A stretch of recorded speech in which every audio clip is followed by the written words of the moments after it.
Do you question if LeBron is doing this for the people?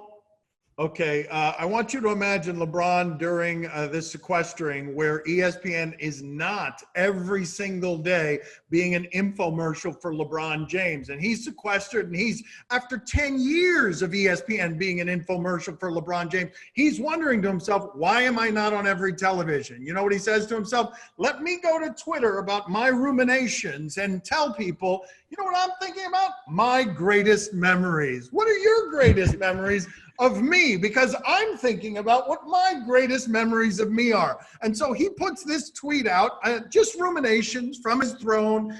He hasn't been covered in a while by us because, you know, the world shut down.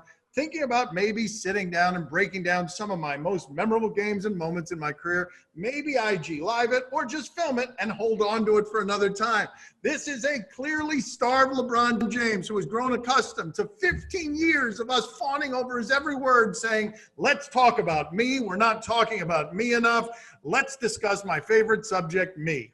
Well, Dan is right. That is the NBA equivalent of feeling cute, might delete later.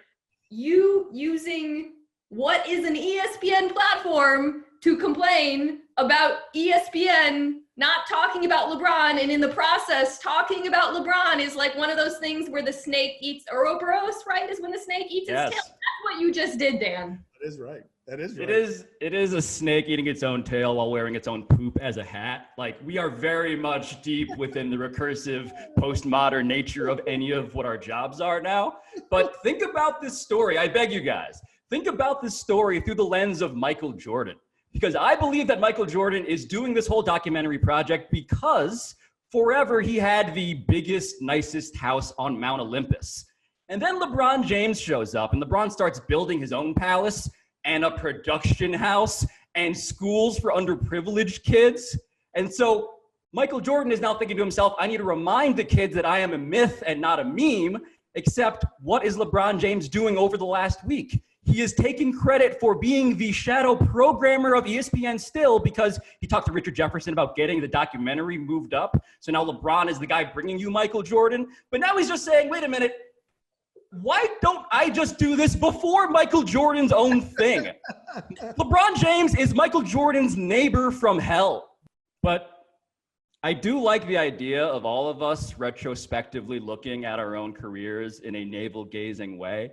And so can we actually, do we have Dan's navel to gaze at here? Because I do want to like break down something about him. Which one? From my Speedo? My Speedo? Yeah, you know the one. You immediately knew the one, and LeBron is involved in this somehow, right? Oh, I guess, yeah, because I bet Charles Barkley that there was no way that LeBron's Miami team, where he couldn't post up JJ Barea, that Miami team would lose to Dallas. I thought I had the surest thing. It was either going to be him or me in a Speedo, and that's me losing right there.